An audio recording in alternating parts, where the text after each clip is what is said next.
আচ্ছা, এরকম পিঙ্ক কালারের দোসা কখনো ট্রাই করেছেন? যা বানাতে 10 থেকে 15 মিনিট লাগে, ইনস্ট্যান্টলি হয়ে যায় এবং এত ক্রিস্পি এবং টেস্টি খেতে যে একবার খেয়ে আপনি নিজেকে কন্ট্রোল করতে পারবেন না।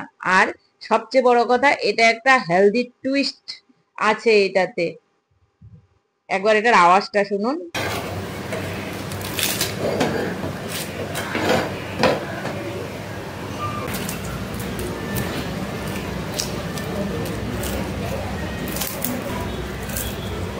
So now let's start the recipe. First একটা বিটরুট নিয়ে নিয়েছি এবং এটাকে মিক্সিতে গ্রাইন্ড করে পেস্ট বানিয়ে নিয়েছি।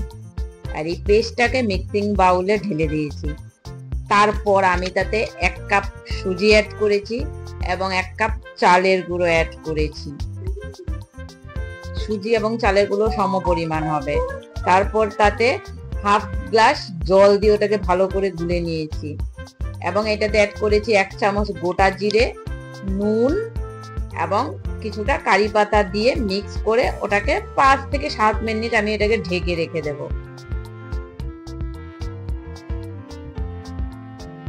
5-7 মিনিট পর ঢাকাটা খুলে তাতে দেব কিছুটা পেঁয়াজ কুচি এবং কাঁচা লঙ্কা কুচি দিয়ে আরেকটু জল দিয়ে ওটাকে আরো পাতলা ব্যাটার বানিয়ে নেব।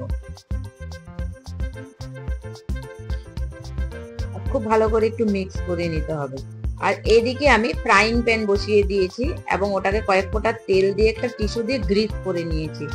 হালকা গরম হয়ে যাওয়ার পর তাতে আমি মিক্সচারটা হাতা দিয়ে এইভাবে একের পর এক এইভাবে ঢেলে দেব।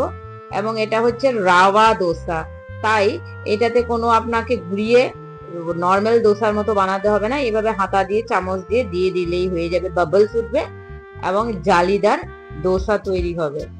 এবং এটাতে উপর দিয়ে কিছুটা তেল আমি ছড়িয়ে দেব। আর এইভাবে দেখুন এটা ধীরে ধীরে কুক হয়ে যাবে। একটু লো মিডিয়াম ফ্লেম রাখতে হবে। 5 থেকে 7 মিনিট কুক হতে টাইম নেবে। If you like the recipes, please don't forget to like, share and subscribe the channel so that you will get all the notification of my next recipes. Eat healthy, stay healthy, take care and bye bye. Thanks for watching. তাহলে দেখা হচ্ছে আরেকটা নতুন recipe নিয়ে।